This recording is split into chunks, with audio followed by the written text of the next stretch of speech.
Boa tarde, queridos e amados ouvintes do programa Viver Bem, um programa de psicologia e espiritualidade da nossa querida Rádio Catedral FM 106.7. Uma alegria imensa contar com a audiência de todos vocês que está aí no seu trabalho, que está na sua cozinha, que já almoçou e aqueles que estão se preparando aí, que eu sei que tem muita gente que escuta o nosso programa Viver Bem a caminho do seu almoço e vai escutando ali pelo nosso aplicativo. E eu quero agradecer essa audiência de todos vocês. Hoje o tema, gente, já estamos em setembro, não é mesmo?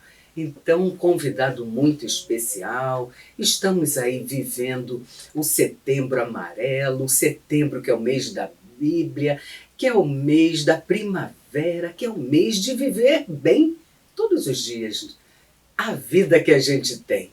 Então, hoje nós temos um convidado especial. Ele é médico e é especialista em psiquiatria, médico psiquiatra. É o doutor Almir Marcelo, ele já vai se apresentar e eu quero dizer o tema do programa. O tema foi pedido por alguns ouvintes, que muitos têm dúvidas. Ainda há pouco conversávamos aqui nos estúdios, né, antes do programa começar, o quanto existem dúvidas ainda, gente, sobre o papel dos profissionais, nós psicólogos, eu psicóloga clínica, e o médico, como esses profissionais atuam separadamente e concomitantemente para ajudar o paciente.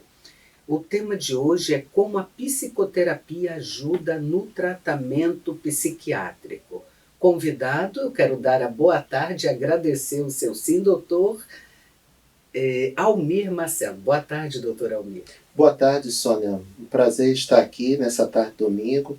E também boa tarde a todos os ouvintes. Que nós possamos aproveitar esse tempo, como você bem citou, de setembro. Que seja também não só o setembro no tempo, mas o setembro da graça de Deus também, né? Kairos, para que a gente possa crescer na compreensão nossa e dos outros também.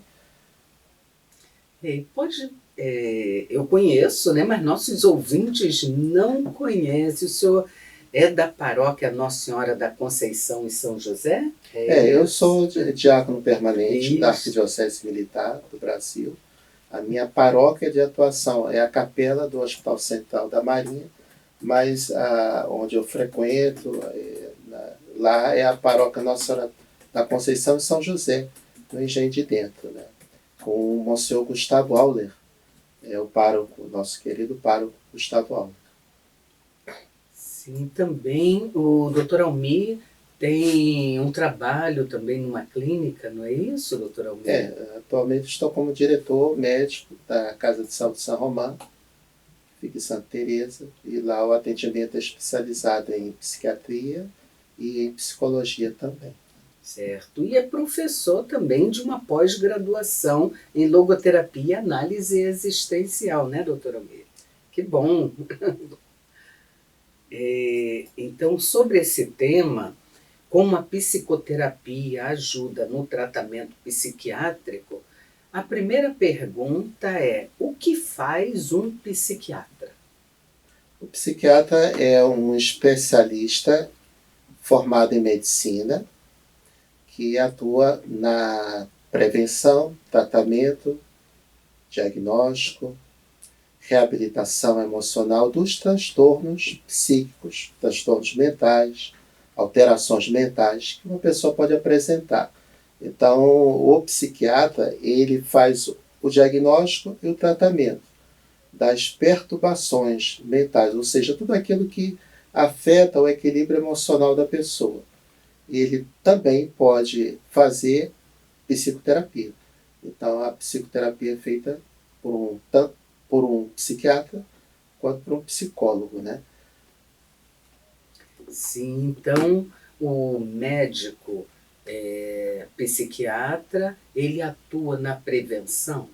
Atua na prevenção, saúde mental. São inúmeros os problemas emocionais porque passa a nossa sociedade, né? E essa prevenção, Sônia, tanto é feita a nível individual, no consultório, no ambulatório, como ela é feita também em ambiente familiar, porque muitas das vezes os conflitos que a pessoa apresenta tem uma predisposição genética. Então você também tem que estabilizar o ambiente familiar. E muitas das vezes a ansiedade que a pessoa tem, a depressão, a angústia que a pessoa sofre, ela foi de certa forma construída em um ambiente doméstico, né? Um ambiente de casa, né? Também. Então, se você tem uma criança, filha de pais que já tem uma história de algum tipo de problema psíquico, né? Depressão, ou esquizofrenia, ou transtorno de ansiedade, você junto com a família já vai também orientando o melhor cuidado de atenção para essa criança, para esse adolescente, né? Questões vinculadas também à dependência química. Não está bem claro hoje o motivo, mas filhos de pais com dependência química ou alcoolismo podem ter uma predisposição maior a ter, na fase de adolescência, juventude ou vida adulta, uma predisposição maior à dependência, ao alcoolismo. Pessoas cuja família houve um histórico de suicídio, você também já tem uma atenção maior, um cuidado maior a essa criança, a esse adolescente. Então a prevenção ela é fundamental no tratamento da psiquiatria, porque a psiquiatria ela busca principalmente dar qualidade de vida emocional às pessoas. É uma especialidade que você busca fazer com que a pessoa que vive uma situação de conflito possa, a partir desse sofrimento, ter um crescimento. E aí, nesse crescimento, saber lidar melhor com suas emoções, suas reações, saber lidar e compreender não só a si mesmo, mas também o outro. Perfeito, perfeito, doutora Almir. Nossa, fantástico e muito bom essa atuação, né? De orientar a família do paciente. Tem uma pergunta e eu quero convidar a todos os nossos ouvintes que façam suas contribuições pelo nosso e-mail viverbem@radiocatedral.com.br ou também pelo direct do nosso Instagram, que é o PGM Viver Bem. Doutora Almir estará aqui para responder a todas as perguntas, contribuições, e nós pedimos aí essa colaboração de todos vocês. O nosso programa também fica no canal de YouTube, do YouTube da Rádio Catedral. Daqui a alguns dias estará disponibilizado, é só acessar o canal Rádio Catedral e procurar programas Viver Bem. Tem um elenco lá dos nossos programas. Mas a pergunta que chega, doutora Almir, de um ouvinte que não quis se identificar é: o que é que causa a doença mental? A doença mental, bom, quando a gente fala doença mental, é um sofrimento. Sofrimento que uma pessoa está a viver. Esse sofrimento, ele é tão intenso que está interferindo com a vida de relação da pessoa. A pessoa deixa de ter a qualidade no trabalho, a qualidade nas suas relações em casa, com a família, ou dos estudos. Então, está produzindo uma perda. Sim. É um sofrimento emocional que está comprometendo a qualidade de vida da pessoa. E aí a gente chama de doença mental, popularmente, né? Antigamente as pessoas, há um tempo atrás, falavam loucura, né? Mas na verdade não deixa de ser um sofrimento. Da mesma forma que uma pessoa que tem um problema no coração passa a ter dificuldade para andar, porque fica com falta de ar quando faz algum esforço, as pernas incham, Uma pessoa que tem um problema no pulmão, pneumonia, por exemplo, começa a ter prostração, fica com o corpo muito cansado, febre, dificuldade para respirar, né? Uma pessoa que tem problema de varizes. Ou seja, ela, em algum momento, a qualidade de vida dela ficou prejudicada. Em algum momento, ela tem perda funcional, seja no trabalho, no estudo, no relacionamento amoroso com alguém, na amizade. Então, isso é a doença mental, é o que a gente chama, ou seja, é o adoecer do seu estado emocional, do seu estado psíquico. Isso é o que caracteriza uma doença mental. Quando você tem um conflito emocional gerando um sofrimento, e esse sofrimento ele é tão intenso que ele passa a ter comprometimento da qualidade de vida da pessoa. Certo. E doença mental, doutor Almir Marcelo, é a mesma coisa que loucura? A loucura é muito mais antiga na história da humanidade do que o termo doença mental e até mesmo a psiquiatria. Sim. A loucura já existia desde a antiguidade. O que a gente chama louco é uma representação social. A gente define o louco como aquele que potencialmente é diferente de nós, imprevisível, que nos causa estranhamento e algumas pessoas poderiam dizer potencialmente embaraçoso ou hostil. Para muitas pessoas, o louco entrou na percepção da gente através de uma figura na arte, ou então na época do letramento. Para muitos, talvez estejam a nos ouvir, foi o primeiro contato que tiveram com a loucura foi o louco do Cebolinha, do personagem da Turma da Mônica, que era aquele rapaz de camisa vermelha, cabelos amarelos, desgrenhados, que colocava o Cebolinha nas piores enrascadas. É o Cascão? Não o louco, era o nome dele, o louco, o personagem da Turma da Mônica. Sim. E a gente passa a dizer louco ou loucura tudo aquilo que a gente não consegue definir, que a gente não consegue enquadrar, que a gente não consegue classificar. E isso gera o estranhamento, gera o pré-conceito, gera o medo. E isso entrou na história. Mas quando a gente fala doença mental, é uma pessoa que está em sofrimento. Uma pessoa que não consegue dar conta dela mesma. E precisa de auxílio médico ou auxílio psicológico. E aí, você pode dizer, mas a doença mental e loucura são a mesma coisa? Não. Hoje em dia, por exemplo, para o âmbito do meio jurídico, o louco seria o alienado mental. Para o âmbito da psiquiatria, de um modo geral, quando se fala o louco, seria aquelas situações nas quais a pessoa não tem condições de cuidar da sua própria vida. Tamanho grau de sofrimento que ela tem.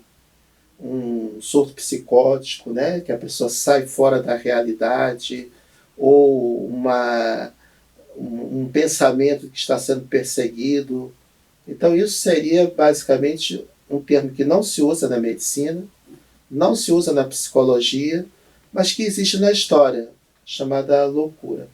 Na filosofia você tem também esse termo, mas é um termo que não se adequa à realidade de hoje. A gente não trata de loucos, não convivemos com loucos, a gente trata de seres humanos como nós em sofrimento emocional. Sim, perfeito, todo esse contexto, com muita propriedade. Tem um ouvinte de Bangu, bairro Bangu, ouvinte do programa Viver Bem, que trabalha em Bangu. A pergunta dele é a seguinte: estamos no Setembro Amarelo.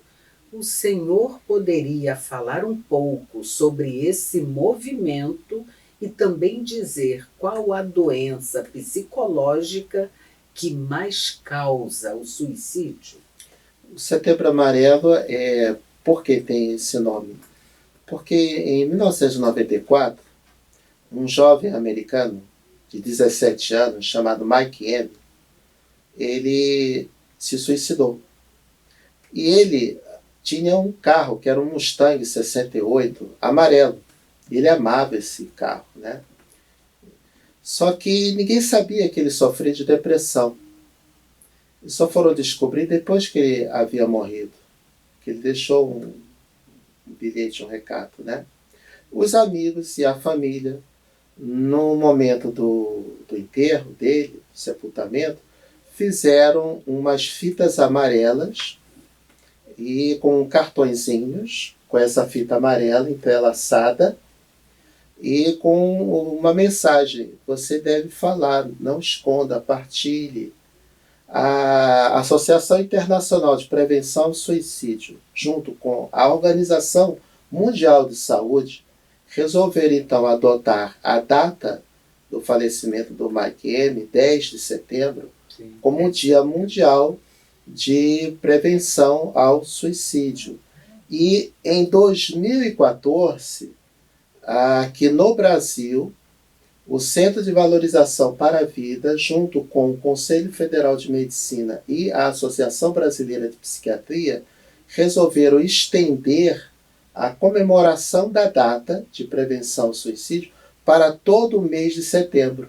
E aí, no Brasil, uma campanha genuinamente brasileira, surgiu o mês do Setembro Amarelo, que foi tão bem feita essa campanha que passou a ser divulgada para outros países também. Então, na maior parte dos países do mundo, você comemora, você celebra, é a data do dia 10 de setembro. Mas no Brasil, você tem o mês todo.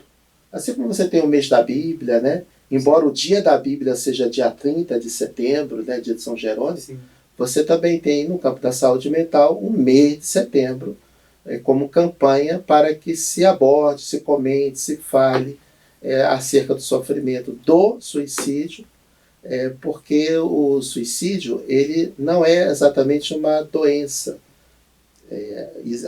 97,8% das pessoas que se suicidam têm uma doença psiquiátrica, mas o suicídio em si é um ato social, é um fato social. Na história da humanidade sempre aconteceu de pessoas se darem término à sua própria vida.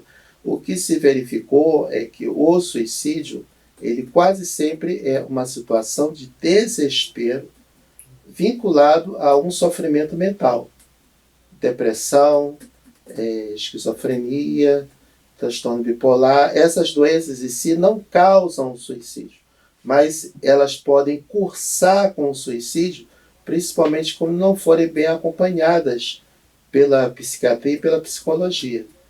E é por isso que se dá cada vez mais ênfase a não esconder esse sofrimento da pessoa, e sim a partilhar com o psicólogo, com o psiquiatra, com a família, que às vezes a pessoa tem pensamento de terminar com sua vida. Certo. Alongaremos mais essa resposta no próximo bloco. Gente, esse programa é maravilhoso. Continue enviando suas perguntas e contribuições, mas a produção do programa pediu para que façamos um intervalo. Gente, é 1 minutinho e voltaremos já.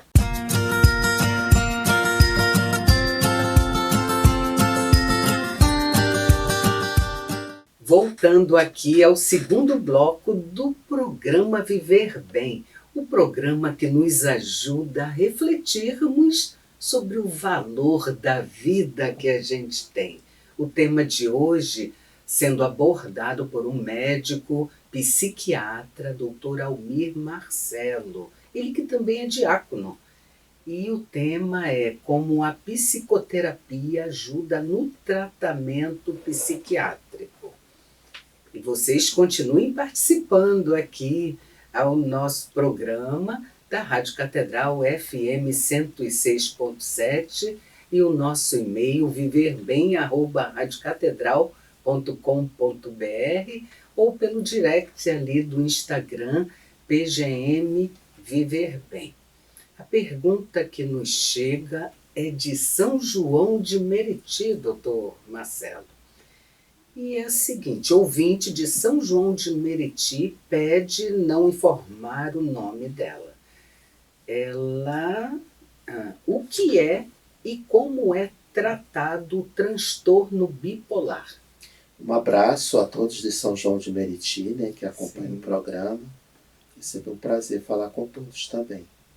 O transtorno bipolar é uma doença mental, portanto, que se caracteriza por exaltação de humor, euforia, hiperatividade, alteração do sono, principalmente com insônia, alteração do apetite, principalmente com perda do apetite, e a pessoa pode chegar a um grau de tanta euforia que ela começa a perder senso de realidade. Gasta muito, pode até acabar se comprometendo financeiramente e também tendo pensamentos fora da realidade, achando que ela é poderosa, que tem grandes capacidades, que é uma pessoa assim que pode crescer demais, ter superpoderes. Depende dos graus. De um modo geral, o que caracteriza o transtorno bipolar são essas fases de euforia alternadas ao longo do tempo do ano com fases de tristeza, depressão, angústia, sentimento de desvalia, que não vale nada, que é um fracasso. E por isso é que tem o nome de bipolar, porque ora você está no polo eufórico, ora você está no polo depressivo. O que causa isso? Existe predisposição genética, pelo menos em 20 a 30% dos casos. Normalmente, uma pessoa bipolar é comum encontrar algum familiar que também já teve isso, ou os pais, ou um tio, ou um avô, uma avó, né, na história de vida da pessoa. A pessoa pode ter a predisposição, mas não manifestar isso, porém, em contato com substâncias psicoativas, né, drogas, né, aí a gente fala, abre a caixa de Pandora, né, abre o gatilho para a pessoa manifestar a patologia clínica que estava subclínica, ou seja, assintomática na pessoa, mas aquela substância, aquela droga abriu, foi o fator que deflagrou os sintomas. Estresse também é outro motivo, situações de forte grau de estresse, uma perda na família, um luto também pode ocasionar isso, uma experiência de trauma psíquico intenso, como por exemplo um evento de ameaça vital, um estupro, um assalto, pode desencadear aquilo que a pessoa já trazia de forma latente. E existem as causas desconhecidas também. A pessoa começa a apresentar os sintomas e não tem exatamente um fator direto causal. A transtorno bipolar, ele pode interferir bastante com a funcionalidade da vida da pessoa.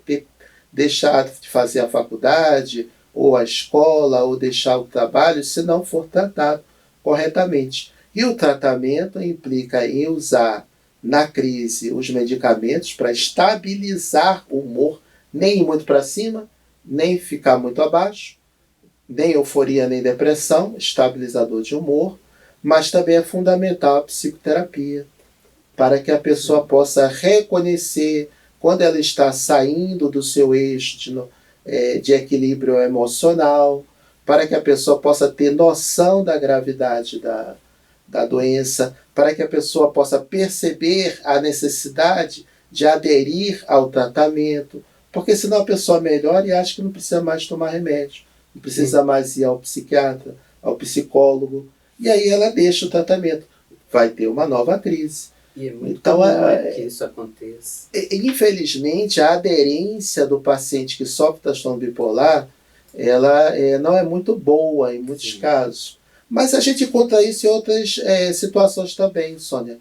Tem pessoas que sofrem de diabetes, sabem do problema, mas ainda assim cai de boca numa torta. Tem pessoas que sofrem de pressão alta, sabem das consequências, mas não larga o seu bolinho de bacalhau também. Então existe uma psicoeducação que deve ser feita. E por isso que a psicoterapia é tão importante nisso. Fantástico, tem muito diabético aí, muitos portadores aí da pressão alterada que precisam sim estar atentos e ouvir o médico, o doutor Marcelo, bem colocar. A mesma ouvinte de São João de Meriti, pede não se identificar, ela complementa a pergunta anterior, informando o seguinte, aliás, fazendo outra pergunta. Fui recentemente diagnosticada com transtorno bipolar. Ainda eu não fiz nada. Estou preocupada e não quero que minha família saiba. Devo procurar um psicólogo ou ir direto ao médico psiquiatra? Transtorno bipolar é uma doença, né? Precisa de tratamento. E quando a gente precisa de tratamento, a primeira coisa que a gente precisa entender é que sozinho é sempre muito mais difícil. A gente precisa ter alguém que nos acompanhe, nos apoie, e mais cedo ou mais tarde a gente vai sentir o peso dessa solidão, de querer resolver a questão sozinho. A gente precisa, então, na verdade, o melhor seria você precisar, no primeiro momento, falar para a família toda, lógico. Não é um anúncio de emprego, né, que você está fazendo. Ah, todo mundo, vejo, venham. Não, mas de repente dentro da sua família, alguém que você tenha mais relação de confidência, né, com ela, até para você partilhar e até para você entender melhor essa questão. Outro fator que você precisa saber é que o diagnóstico não te define como pessoa. Você não é um diagnóstico, você é um ser humano, é uma pessoa, né? O diagnóstico é aquilo que é evidenciado de alguma situação de conflito que você passa, que a gente precisa ajustar e tratar. Eu uso óculos, né, Sônia? Você também? Eu também. E eu não sou... O óculos não me define como pessoa, né? Mas eu preciso do óculos. Ele é a minha ferramenta de trabalho, de relação também. Então, às vezes, o nosso medo é de ser definido pelos outros, pelo diagnóstico que nós temos. É até um preconceito. É porque a gente não sabe a reação do outro. Sim. Porque vai pensar assim, nossa, eu tenho uma doença mental. Porque é aquele caso, né, Sônia? Às vezes a gente está numa roda de conversa, todo mundo batendo papo, e alguém fala assim, olha, desculpa, mas eu tenho hora agora com o meu cardiologista. Nossa, é chique até, né? Você dizer meu cardiologista. Mas ninguém interrompe uma conversa para dizer, olha, me desculpa, eu tenho hora com o meu psiquiatra. Fica meio estranho, né? As pessoas vão olhar, que isso, né? Então há muito desse desconhecimento. O melhor é que você partilhe com alguém, sim.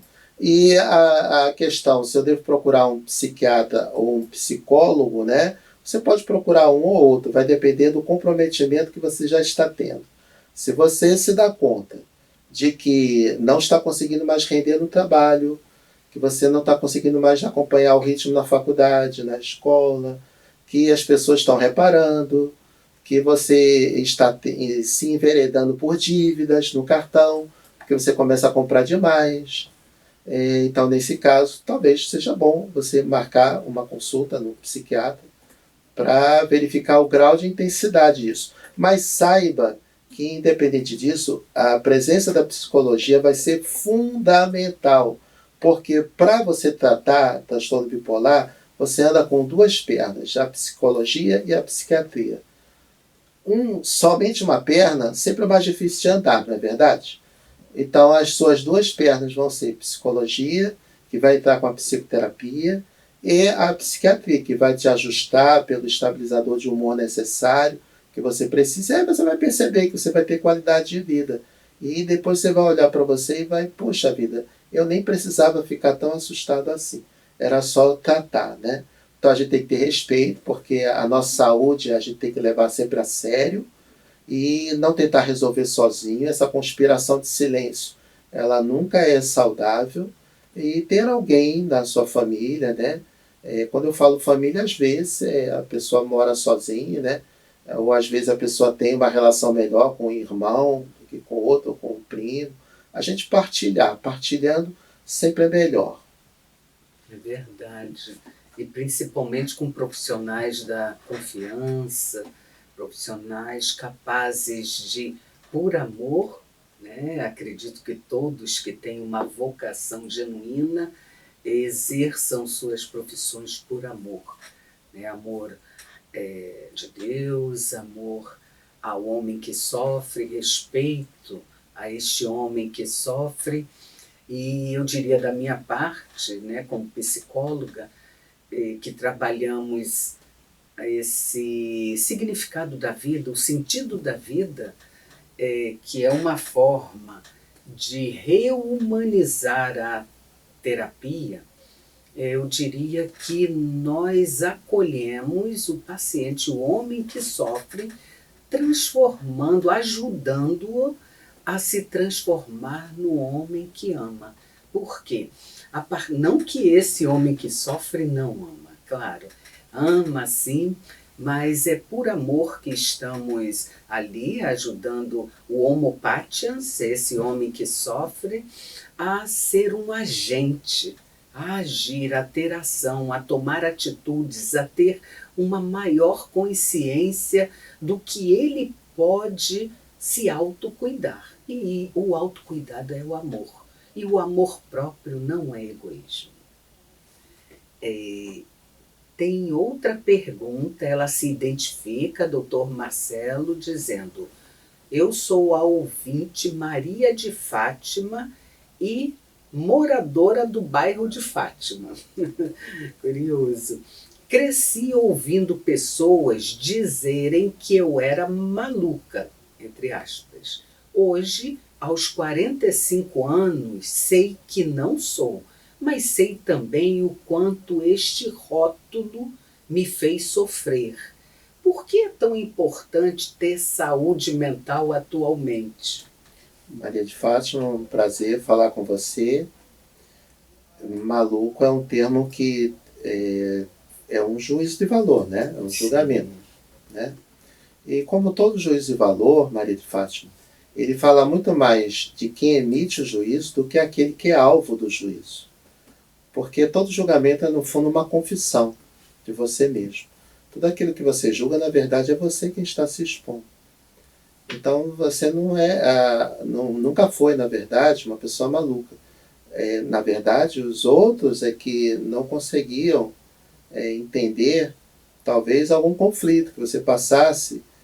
E o estranho, Maria de Fátima, ele causa muito medo para a gente. O ser humano, por natureza, ele tem muita dificuldade de lidar com aquilo que ele não conhece. Exemplo disso é a nossa dificuldade de lidar com a morte, por exemplo. Porque a gente não conhece. E tudo aquilo que no outro eu não conheço, eu tento fazer uma diferença entre eu e o outro.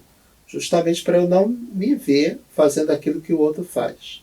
Talvez você tenha tido algum conflito na sua adolescência, né? Às vezes as pessoas chamam de maluco um comportamento do outro também, não cabe a nós julgar e a gente também não tem os dados para isso, né?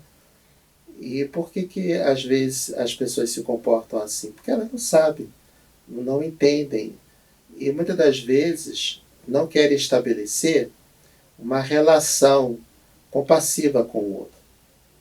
Todos nós o tempo todo estamos estabelecendo relações uns com os outros. E às vezes a gente não estabelece uma relação compassiva. O que é uma relação compassiva? Eu poder estar diante de alguém que sofre e poder transformar esse encontro com alguém que sofre em um encontro de amor. Um encontro que leva a crescimento e união. E isso nem sempre é possível, porque você precisa que o outro também esteja amadurecido, de bem com ele mesmo. E se as pessoas não estão bem, e nós vivemos numa sociedade, na verdade, marcada pelo conflito, seja interior, seja exterior, às vezes, se você não mal cabe dentro de você mesmo, como é que você vai conseguir entender o outro, né? Então, por que você foi chamada de maluca? Provavelmente foi uma dificuldade de compreensão que tiveram a respeito de você e que você também deve ter tido com você mesmo. E como talvez na época a sua autoestima estivesse um pouco abalada por isso, você não conseguia entender, né, o que estava acontecendo. Mas agora, quando a gente chega, e é um sinal de maturidade, é um sinal de razão, que a pessoa não está maluca, quando ela se percebe disso. Então é o momento que você vive. Aproveite, que é o melhor momento que você está vendo na sua vida. Verdade. E a produção nos convida a fazer mais um minuto de intervalo, é isso? E temos mais um bloco, Isonela? Então, gente, o programa está maravilhoso. Continuem colaborando aqui com a gente e façamos um minutinho de intervalo e voltaremos já.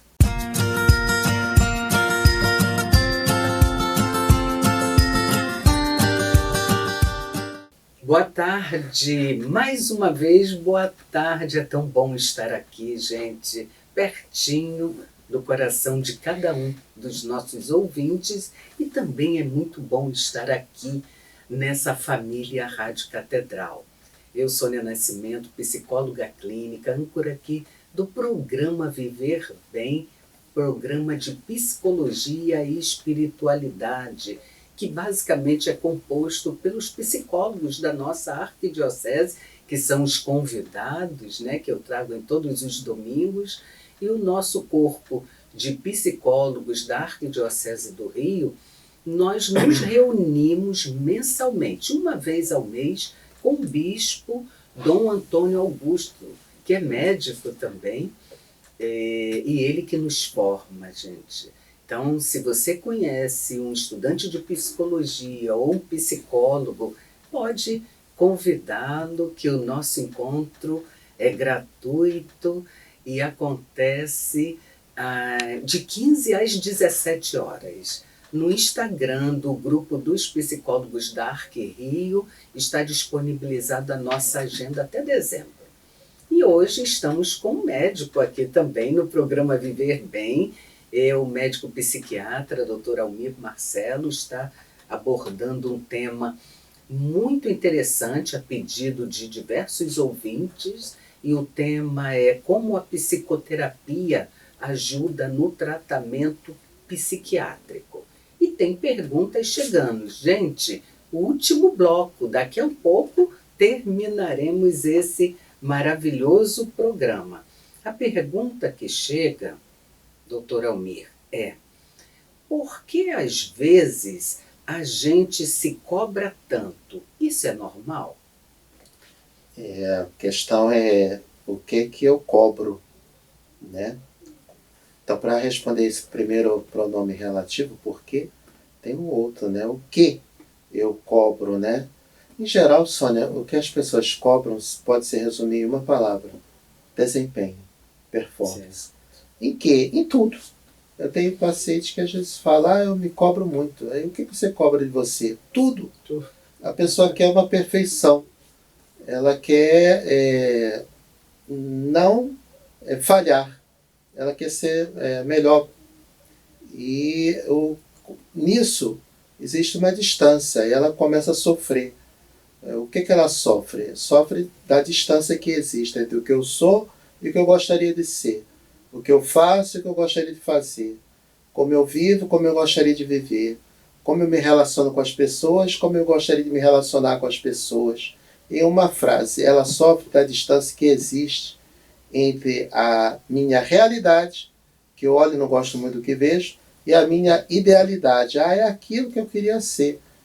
E o nome que se dá a esse sofrimento é frustração. Então a pessoa fica frustrada com ela mesma. Por quê? Porque ela não consegue dar conta. Então ela cobra o quê? Um desempenho. O outro pronome relativo é: para que a pessoa se cobra tanto? Porque ela cobra muito dela. Mas para que se cobrar tanto? E às vezes a pessoa não sabe exatamente para que se cobra. Só sabe que se cobra, mas não sabe para quê. E, em geral, o para quê pode ser resumido em uma frase: para atender a uma expectativa da pessoa que ela acha que as outras têm a respeito dela, e da pessoa a respeito dela mesma. Mas é tudo uma expectativa. Ela não pode decepcionar nem os outros e não pode decepcionar a si mesma, porque ela estabelece metas para si e ela tem que alcançar. E quando ela não alcança, ela termina o dia frustrada, chateada, porque não conseguiu dar tudo que achava que deveria dar. Então ela cobra muito o quê? Um desempenho, uma performance, para quê? Para atender a uma expectativa. Normalmente é uma expectativa que ela acha que os outros têm a respeito dela e que ela tem a respeito dela mesma. E aí veio o último pronome relativo, que é da pergunta que foi feita, né? Por que eu me cobro tanto? A resposta é porque a pessoa não sabe ser diferente. Ela só sabe ser assim. Ela aprendeu a se cobrar tanto que ela é como se fosse... Sabe aquela história do passarinho que de tanto tempo ficar numa gaiola, agora que a gaiola está aberta, o passarinho não sai? Nessa história de se cobrar tanto, a pessoa é a própria gaiola. Ela simplesmente já está estruturada dessa forma. E ela não consegue enxergar um modo diferente de ser. porque ela acha que se não estiver fazendo uma ou duas coisas ao mesmo tempo, ela está perdendo tempo. Ela acha que tem que sempre ser um dia de alta resolutividade, senão ela fica chateada com ela mesma. Então a pessoa aprendeu. Por que ela se cobra tanto? Porque ela acredita que ela não possa falhar. Então ela não celebra cada momento da vida dela. Isso é normal? Foi a pergunta, né? Foi feita, né? Se isso é normal. A palavra normal é aquilo que se repete mais vezes, né? Gripe é extremamente comum, é normal as pessoas ficarem gripadas pelo menos uma vez por ano, mas a gente não deseja aquilo, não é? Então nem sempre aquilo que é normal é desejável. Não é que seja normal, é que causa conflito na vida da pessoa. E aí você fica o tempo todo preocupado apenas em chegar ao ponto em que você consegue atingir as metas, ou cumprir todas as tarefas que você havia determinado. E mal você alcança essas metas, ou conclui essas tarefas, você não celebra. Você já parte para outras metas e outras tarefas, e parece que o seu dia está sempre correndo atrás. Você nunca para e celebra. Então você está sempre preocupado com, de repente, um final da tarefa feliz, mas não vive um momento em que você está fazendo a tarefa. Ele não é feliz. Você não celebra também o viver, né? E até tem a ver com o nosso programa, né? Viver bem, né? Porque viver bem não é só você chegar lá no final da vida, não. É a cada momento, a cada dia, você reconhecer, isso é o melhor sinal de saúde mental, Sônia, é você reconhecer uma gratidão. É você ser grato com o momento que você está vivendo. Pode ser um momento mais exigente da sua vida? Pode. Pode ser um momento mais intenso? Pode. Mas é um momento que você vive. Então, se é normal a pessoa se cobrar tanto, olha, o ideal é que você celebre muito. E não se cobre tanto. Mas, pelo contrário, você faça da sua vida uma celebração, não uma lamentação. Perfeito. Nossa, as palavras que nos tocam tanto. Doutor Almir, tem uma outra pergunta da Paula de Marechal Hermes. Doutor Almir, qual o perfil psicológico e psiquiátrico de um feminicida? Feminicídio é um nome no direito penal que trata de um homicídio provocado por um homem contra uma mulher, tecnicamente falando. E normalmente está envolvido em um contexto afetivo, seja afetivo no sentido de relação que estava acontecendo, ou de provocação de uma relação que queria, uma parte, o ofensor, queria obrigar a vítima a ter uma relação. E aí a gente chama de relação abusiva, né? Qual é o perfil? Não, é um crime. Portanto, e como todo crime, ele pode ser cometido por pessoas que não têm patologia psiquiátrica, ou pode ser cometido por pessoas que têm patologia psiquiátrica. Mas aí ele tem que ser enquadrado no artigo 26 do Código Penal Brasileiro, que diz se a pessoa, ao tempo da ação que cometeu o crime, ao tempo da ação ou omissão, era inteiramente incapaz de conhecer a ação delituosa ou de se determinar de acordo com essa vontade, né? Mas isso é feito mediante um laudo de sanidade mental. O simples fato de cometer um feminicídio não está diretamente vinculado a uma patologia psiquiátrica. Agora, pode acontecer de os que causaram, né, o homicida, o que matou ele ter uma patologia psiquiátrica, pode acontecer. Não é o mais frequente. Ele responde penalmente por isso. Agora, se você falar assim, o comportamento de quem é abusivo, está sempre obrigando a outra pessoa a se sujeitar às suas vontades, então ele pode ter sim elementos de psicopatia, pode ser uma pessoa extremamente egocêntrica, com baixo grau de empatia, que não vê as necessidades do outro, mas apenas os seus interesses, tem baixo limiar de tolerância a uma frustração, não sabe ouvir o não como resposta, tem um comportamento possessivo, Então, esses elementos podem ser facilitadores, mas não retirar, não subtrair a capacidade de livre-arbítrio da pessoa perpetrar ou não o mal, que no caso é um homicídio. Certo. E o doutor falando no comportamento, lembro de casos clínicos, né, acompanhados por mim, desse perfil que eu diria é um homem comum, né, que trabalha, né, que tem aí a família, mas que muitas das vezes tem um ciúme que nós chamamos um ciúme patológico e também uma conduta, né, esse comportamento.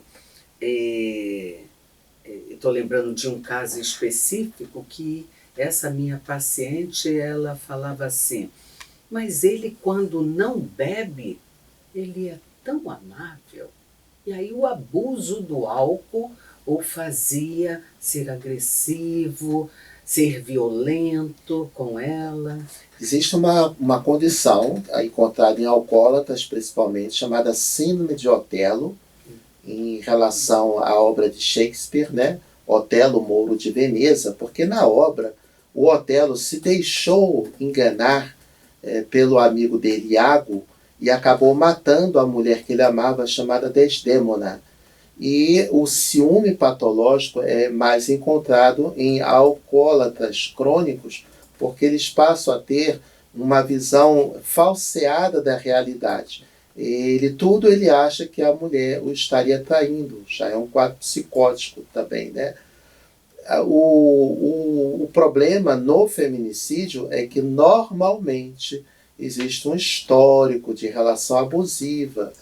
E aí, às vezes, a própria vítima, né, numa tentativa de tentar compreender o outro, às vezes a situação de abuso ela é tão forte que subtrai a capacidade de percepção da vítima, a vítima fica sob a esfera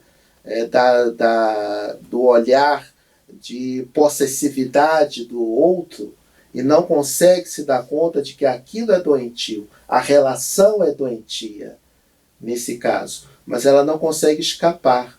E às vezes, infelizmente, ainda na nossa cultura, a ideia de que, por exemplo, briga de marido e mulher, ninguém mete a colher, não, isso aí é uma relação abusiva, caminhando para uma situação de risco de vida para a pessoa e deve ser, sim, comunicada à família, deve ser comunicada quando já há elementos materiais, né, de ação abusiva, de ação delituosa, deve ser comunicada aos órgãos públicos também. Muito obrigado, doutor Almir Marcelo, por sua brilhante participação e já reserve na sua agenda, porque muitos já me passaram aqui recados, para que o doutor Almir possa retornar ao programa Viver Bem. Estamos encerrando neste domingo mais um programa Viver Bem, aqui da Rádio Catedral FM 106.7, em nome de toda a rádio, da equipe técnica de produção, Elizabeth Martins, Isoneto Costa, e estamos agradecendo ao doutor Almir. E gostaria que o senhor colocasse aos nossos ouvintes uma mensagem positiva, seu contato, se possível, seu Instagram. Certo. A mensagem é até a ver com o nosso programa, o tema de hoje, né? A psicoterapia ela não é um tratamento auxiliar, é um tratamento fundamental em qualquer conflito psicológico, num tratamento de uma doença psiquiátrica ou psicológica. Então a psicoterapia não é um de menos, pelo contrário, é um de mais. A mensagem é de que a gente deve procurar em cada momento da nossa vida celebrar, porque se nós estamos vivos, há um propósito. Deus é o nosso propósito. Ele nos ama do jeito que nós somos, independente daquilo que a gente possa ter falhado, independente daquilo que a gente tenha. Deus nos ama pelo que nós já somos, né? Eu tenho meu WhatsApp, né? 97981-4419, 97981-4419. Estamos à disposição, auxiliar, ajudar a Sônia, toda a equipe maravilhosa que tem aqui e a todos. Muito obrigado. Deus abençoe a todos. Amém. E eu quero deixar, mais uma vez, o contato do nosso WhatsApp da Clínica Viktor Frankl. Atendemos aqui pertinho, somos uma equipe composta com 15 psicólogos especialistas em logoterapia. E o WhatsApp é 99506-6463. Minha mensagem é: cuidar da saúde mental é um ato de amor próprio. Somente confiantes neste amor viveremos bem a vida que a gente tem. Abençoado domingo a todos e até o próximo programa.